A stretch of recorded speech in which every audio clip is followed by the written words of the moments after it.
क्या अमेरिका और ईरान के बीच हुआ शांति समझौता अब टूटने की कगार पर है और क्या दुनिया एक बार फिर ऊर्जा संकट की तरफ बढ़ रही है? नमस्कार, आप देख रहे हैं न्यूज़ 18 का डिजिटल प्लेटफॉर्म और मैं हूं आपके साथ जागृति खंतवाल। तो मिडिल ईस्ट से एक बार फिर एक बड़ी खबर सामने आई है जिसने वैश्विक तेल बाजारों की चिंताएं बढ़ा दी है। दरअसल इजराइल द्वारा लेबनान पर अटैक किए जाने के बाद स्ट्रेट ऑफ होर्मुज को बंद कर दिया गया है। ईरान ने यह फैसला ऐसे समय में लिया है जब कुछ दिन पहले ही अमेरिका और ईरान के बीच शांति समझौता हुआ था, यानी जिस समझौते से क्षेत्र में तनाव कम होने की उम्मीद थी, अब उसी पर सवाल खड़े होते दिखाई दे रहे हैं। अब इस पूरे घटनाक्रम के बीच अमेरिकी राष्ट्रपति डोनाल्ड ट्रंप का नया प्रस्ताव भी सामने आया। ईरान द्वारा होर्मुज बंद किए जाने की बात को नजरअंदाज करते हुए ट्रंप ने कहा कि वॉशिंगटन और तेहरान के बीच 60 दिनों की युद्ध विराम अवधि के दौरान होर्मुज स्ट्रेट से गुजरने वाले जहाजों पर कोई टोल नहीं लगाया जाएगा। लेकिन अगर ये शांति समझौता विफल होता है तो भविष्य में अमेरिका द्वारा शुल्क लगाए जाने की संभावना है।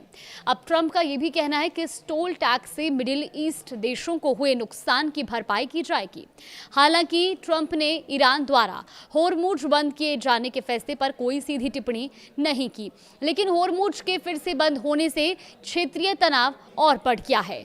अब बात करते हैं उस चेतावनी की जिसने दुनिया भर की शिपिंग और ऊर्जा कंपनियों की चिंताएं बढ़ा दी है। दरअसल इजरायली कोड ऑफ गारंटर यानी कि IRGC ने लेबनान में इजरायल की कार्रवाई और अमेरिका द्वारा युद्ध विराम प्रतिबद्धताओं का पालन न करने का हवाला देते हुए जहाजों को इस जलमार्ग से दूर रहने की चेतावनी दी है। तो IRGC ने लेबनान में इजरायल की कार्रवाई और अमेरिका द्वारा युद्ध विराम प्रतिबद्धताओं का पालन न करने का हवाला देते हुए जहाजों को इस जलमार्ग से दूर रहने की चेतावनी दी है। IRGC ने यह साफ कहा कि जो भी जहाज इस स्ट्रेट ऑफ होर्मुज में प्रवेश करेंगे वो अपने जोखिम पर ऐसा करेंगे और यही वजह है कि अब एक बार फिर तेल आपूर्ति को लेकर संकट की आशंका गहरा गई है। दरअसल स्ट्रेट ऑफ होर्मुज दुनिया के सबसे महत्वपूर्ण ऊर्जा मार्गों में से एक माना जाता है।